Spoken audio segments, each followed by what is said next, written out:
Welcome back to another episode of Rock Boys Football. Dill, Sherrone Moore, Michigan, continuing to work their way through fall camp. And look, similar to how Jim Harbaugh ran things, there's not a ton of information that's getting out surrounding this Michigan program. But Sherrone Moore was forced to get up in front of the media and answer some questions this afternoon. And Dill, look, I'm going to address the quarterback battle right off the rip. There's a lot of intriguing storylines for us Michigan fans to follow over the next couple of weeks. You got some position battles that are really starting to heat up. The thing that fires me up the most, the freshmen. And look, when we talk about freshmen, everybody talks about Bryce, rightfully so. There's a lot of other names that are highlighted and bolded in blue on this roster that are going to play meaningful snaps for Michigan in 2025. Want to talk about some of the freshmen that are generating the most buzz. And then Dill, a few other players that Sherrone Moore by himself offers up as guys that are standing out that I thought was kind of interesting as well. Let's get the quarterback talk out of the way right quick. Sherrone Moore says that the quarterback one will be announced Monday before the game. I think he will announce it much sooner to the program, to the team, than the Monday before the game. And Dill, I'll just say this. I wouldn't be all that surprised if it's kind of unspoken right now in the locker room. You mentioned this before we went live. It's not only like what the coaches say, and it's not only what the insiders say. Like one of the more telling things for me is what the players say to the media and how they talk about Bryce Underwood. They don't talk about him like a talented freshman. They talk about him like he's their quarterback one. And on top of that, Mikey Keene is still not a full go, it sounds like, in fall camp. He was the only quarterback that I thought could even come close to Bryce. And even if Mikey Keene was fully healthy, I think Bryce would still be your guy. And so I feel like we probably know what it's going to look like at quarterback. It's kind of been many Michigan fans are excited to see what that looks like. Wanted to start with that. Want to get into some more freshmen before we do. And as always, the Michigan fans, appreciate you guys, man. It's been so fun for the boys talking this program and the amount of support many of y'all have shown dog days of summer, like talking about official visit weekends, talking about position battles, talking about commitments. It been amazing. Appreciate you guys. If y'all do enjoy the content, consider subscribing to the channel. As Wink Martindale would say, and I say it, buckle up. It's going to be a really fun next couple of weeks in Munchdill. Without further ado, I'm going to put you on the spot here. Special freshman class in 2025. That's the vibe that I'm getting. What freshman do you feel, and you can't answer Bryce Underwood, what freshman do you feel will be most important to Michigan's success in the 2025 year? I mean, I still think it's Babalola, and that's kind of been my guy, I feel like, since that spring game, and really since, like, maybe early fall camp where you heard that It's a battle was battle. legit and he Yeah. was going to be in it for that left tackle spot. And again, I feel like you heard a little bit of intel, maybe that Evan Link had solidified it. I feel like Sherrone Moore came out and was pretty candid that, no, that battle is not solidified, because he did mention some guys who kind of, like, locked their spots up. Like, it sounds like center, right guard, or not left guard, I should say, with Gio. And then right tackle with Sprague. It sounds like those three spots are kind of locked. The other two are battles, and I think he wouldn't have left that out if it wasn't legit. So I still look. I think this offensive line needs a higher ceiling. Andrew Babalola, like that talent level, they need more guys. And like Dill, at the very least, he sounds like he's a body Michigan trust. Because I look at Evan Lincoln. Look, I get, was it perfect from Evan Lincoln 2024? No. Like, and it got off to a really bad start in 2024. I thought he played his best football the last 3 games of the season. I think Michigan fans ruling Evan Link out as a bad football player because he struggled a few early games as a redshirt freshman, especially against some of the Texas edge rushers. I mean, I'm not ready to sell my stock in Evan Link. I liked him out of high school, was probably thrown into the fire a little bit early than he probably wanted to be. And probably Sherrone probably didn't want to trot out Evan Link either. Just don't think they had enough bodies last year. That's my take on the offensive line this year, Dill. It's very clear we're at double-digit guys that I think Michigan trusts to play in 2025, and that's big because we were nowhere close to that number in 2024. My freshman, and I'm going to go, and you kind of know it's my guy, Dill. Sherrone Moore mentioned him. Nathaniel Marshall, man. And look, is it going to be very tough to get on the football field for Nate Marshall? Yes. I think you have 4 guys that are going to play a lot, including a couple of guys that are going to be playing on Sundays in the next 12 months, and TJ Guy and Derek Moore. When you have a special set of skills like Nathaniel Marshall does, you will get on the football field. And everything we've heard about this kid since he stepped foot on campus in the summer, wasn't here for the spring, special pass rush ability. Dill, if you can just give us 10 to 15 snaps a game being a special edge rusher, look, you go and play, and that's an important player. I don't know how much to expect from Nate Marshall. I know this was one of the higher ceiling kids Michigan brought in 2025, and it sounds like he's impressing early, especially when you combine it with Cam Brandt, a little bit more of a run stopping edge. Not sure how much juice he'll bring in the pass rush. Maybe Nathaniel Marshall trots out there on a few third downs a game and can give you some production.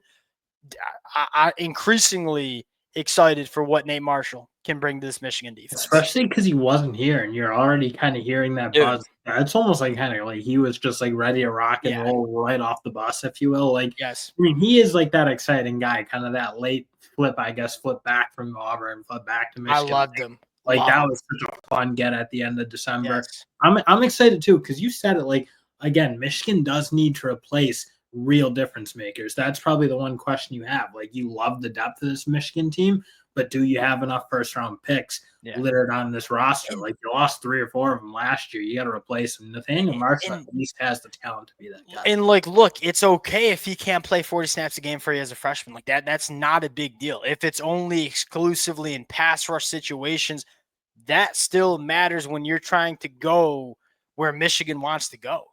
The obvious other answer is probably Shamari Earls. And look, the more ready Shamari Earls can be, the more you can get a little creative with how you want to use Zeke Berry. And it sounds like Michigan still wants to be creative with Zeke. I think he'll play on the boundary some, but if Shamari Earls becomes a guy that you got to get on the football field, which he very well might become, then you can get flexible with Zeke Berry. And I think it allows Lamar Morgan to get his best 5 on the football field. And then I think we have to talk about the wide receivers too, right? And we're probably leaving out some guys that excite me as well, but I want to talk about Jamar Broder and Andrew Marsh. Jamar Broder probably sitting behind Donovan McCulley in terms of that big body X. Andrew Marsh is the one that excites me, Dill. I saw like a picture of him on the practice field. This kid looks ready physically to play. And Dill, go back to his senior year film, go back to his junior year film, technically really smooth route runner. I don't know if he'll start for Michigan at wide receiver, but we're desperately looking for playmaking ability. And Sherrone Moore is very clear that both Jamar Broder and Andrew Marsh will be guys that play for Michigan in 2025. And if one of them can pleasantly hit as a freshman difference maker, that's big because we have this conversation all the time. My concern is not Bryce Underwood and if he's good enough. I'm pretty dang confident from what I saw from him in high school, what we've heard from this cat during spring practice and fall camp. He's going to be good enough. The question is, are we good enough around Bryce Underwood? Jamar Broder and Andrew Marsh can certainly help in that category in 2025. And that's another room that you desperately need a little elevation of the floor or the ceiling. The ceiling, yeah, agreed. Floor is what it is. Like you need some guys who can potentially be off the charts difference makers, or at least guys who can really make something special happen a couple of times a game. And you just look at, aside from McCulley, like again, like I'm hopeful for Freddie Moore and Smash Morgan for sure, but they are getting deeper into their careers. I don't think you've seen it consistently enough, maybe to no fault of their own, because they've obviously been saddled with really poor quarterback play last year, but you still need somebody to emerge as like a real weapon and a difference maker. And again, like if those freshmen can at least kind of start pushing and getting more ready, you just give yourself the numbers. And Dill, that's a really good point, and sorry to cut you off, but what excites me the most about this Michigan football team is not necessarily what they're going to be in the month of September. Like, can this team become legitimately dangerous in November? You open up the schedule and say you got a couple big ones early, most notably Nebraska and Oklahoma, both on the road. You can get through that schedule and look, this Michigan team can look a heck of a lot better back half of October going into November than what they might look like in September. And it probably a large part has to do with some of these freshmen, Jamar Broder, Andrew Marsh, emerging. I want to get your do we have to talk about him, Dill? And we probably don't talk about this kid enough because on the surface, like, where's Cole Sullivan going to play? right? Ernest Hausman and Jayshon Barham are guys that you really can't take off the football field. Every single coach that's asked about a guy that has taken a step, whether it's Sherrone Moore, whether it's Wink Martindale, whether it's some of the guys on the offensive side of the football, they always mention Cole Sullivan, Dill.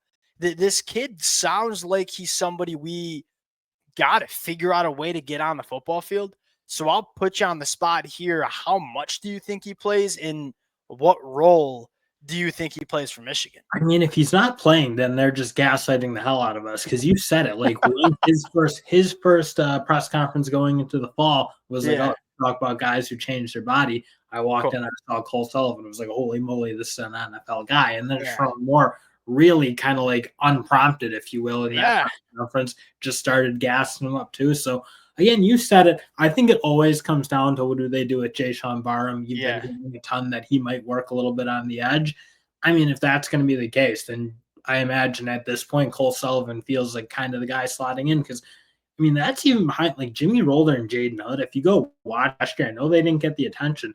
Those two guys played good football for Michigan, but like if Cole Sullivan's who they say that he is, then yeah, he's playing over those. And then the other conversation is, all right, what if you just because what is Cole Sullivan and what is Jayshon Barham and Ernest Hausman to an extent? They're premier athletes. They're rangy athletes that can cover a lot of ground and operate in space. Do you mess around with maybe playing some more 3 linebacker sets and taking a nickel off the football field? It's kind of hard. I feel like Clemson went to that against Texas, that watching that defense. Why does that? I mean, but like, okay, so if you're not playing Texas, what if you're playing a team that wants to give you a little bit more 12 personnel? And just because it didn't work for Clemson doesn't mean like I'm not at least throwing that out there. Like we've seen Wink Martindale, to his credit, he talks scheme all he wants. He's a player's coach. I mean, what I mean by that is he's going to design his scheme to get his best players on the football field and put them in positions to be successful. If Cole Sullivan is one of the best 11 players on this football team on defense, figure it out, man. Like, and again, because they are such good athletes, maybe you can make it happen. I don't know. I'm just kind of throwing it out there. It just increasingly sounds like we got to figure out a way to get this kid on the football field because he's the difference maker. Last one, Jaden Hingham. Again, I think this is a little bit contingent on Rod Moore. Dill, this was a kid that I loved, and this is not the first time that he's been mentioned. I mean, last year when he transferred in post-spring, I don't think I heard his name once and then didn't see him on the football field a single time in 2025. I think he played 2 special team snaps all year. Checked it on PFF. He's going to play, it sounds like. I mean, Sherrone Moore mentioned him. I believe Wink Martindale mentioned him as well.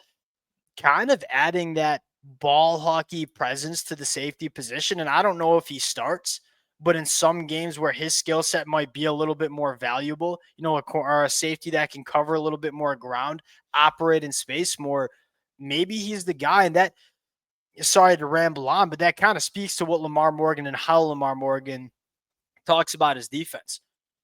The Big Ten Conference is very unique. You know, you're going to play Nebraska week 4. They're probably going to want to run the football. Well, maybe a little bit different this year, but you'll have some teams on your schedule that want to run the football, run some 12 personnel. All right, well, maybe the Brandon Hellman is probably a guy that, Brandon Hellman. Maybe he gets on the football field a little bit more in that game. Well, then when you're playing a team like USC, maybe you want a little bit more ranging and coverage ability. Jaden Mangum. I think that's unique because there's a lot of different skill sets that can be used in a lot of different ways. Sorry that was long. I feel like he's going to play in some capacity for Michigan in 2025. That's what I wonder, because I was like stunned last year when they were trotting out Mason Curtis and then Wesley Walker, who like Wesley Walker, I was like, oh, he's like fine from Tennessee, but I never was like, wow. Yeah, I agree. Wesley Walker, in fairness, played pretty good in some big spots for Michigan. And Mason Curtis, like again, a guy who was transitioning and you didn't even know what he was going to be until maybe the start of fall camp last year. And you never really saw Mangum work into that group. So that is one that's interesting. Like, again, I know there were some injuries and maybe some other things going on, but like, I don't know. He's one that I have a harder time probably buying than Cole Sullivan, because like last year I felt like it was an opportunity to play with no Rod Moore, and like a safety room that was going to Well, be. gosh darn it, Dale, I'll say this. Like, why do I buy Cole Sullivan more? Because I've seen it, man.